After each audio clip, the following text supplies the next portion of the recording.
ముఖ్యమైన విషయము, ప్రాముఖ్యంగా యూత్ కొరకు చాలా శ్రద్ధగా వినండి. ఎందుకంటే భక్తి ముసుగులో చాలా చాలా జరుగుతుంది. అది ఏ మతమైనా, ఎవరైనా, హిందూ, ముస్లిం, క్రిస్టియన్, ఇంకే మతమైనా సరే భక్తి ముసుగులో చాలా చాలా జరుగుతున్నాయి. ముఖ్యంగా భక్తి ముసుగులో వారి యొక్క భావజాలాన్ని నింపుతా ఉన్నారు, ఐడియాలజీని.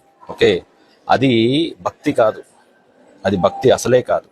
భావజాలం అనేది అది ఒక వారి సొంత ఆలోచన, అది స్వార్థంతో నిండింది. ఓకే, భక్తి వేరు.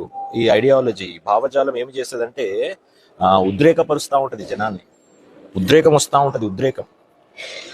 భక్తి ఉద్రేకాన్ని ఇవ్వదు, ఉజ్జీవాన్ని ఇస్తుంది. ఉజ్జీవము, నిన్ను మార్చుకునే ప్రయత్నం చేసేది భక్తి. ఈ ఐడియాలజీ ఉన్న వాళ్ళు ఎప్పుడు ఎదుటివాన్ని ప్రేరేపిస్తూ ఉంటారు, ఎదుటివాన్ని రెచ్చగొడతా ఉంటారు. ఆ ట్రాప్ లో ఎవరు పడొద్దు, అది చాలా చాలా ప్రమాదకరం.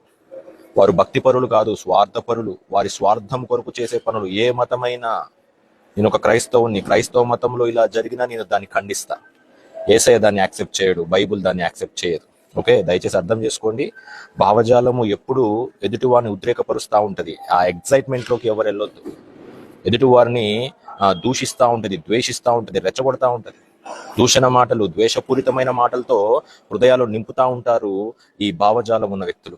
ఓకే, ఐడియాలజీ మనకొద్దు, భక్తి కావాలి, విశ్వాసము కావాలి. ఎటువంటి భక్తి?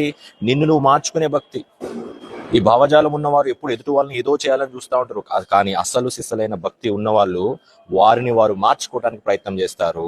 ఈ ఐడియాలజీ ఉన్నవారు ఎప్పుడు ఎగ్జైట్మెంట్ ని క్రియేట్ చేస్తూ ఉంటారు. ఆ వలలో, ఆ ఉచ్చులో దయచేసి ఎవరు పడొద్దు. ముఖ్యంగా యూత్ ఇటువంటి విషయాల్లో చాలా జాగ్రత్తగా ఉండాలి.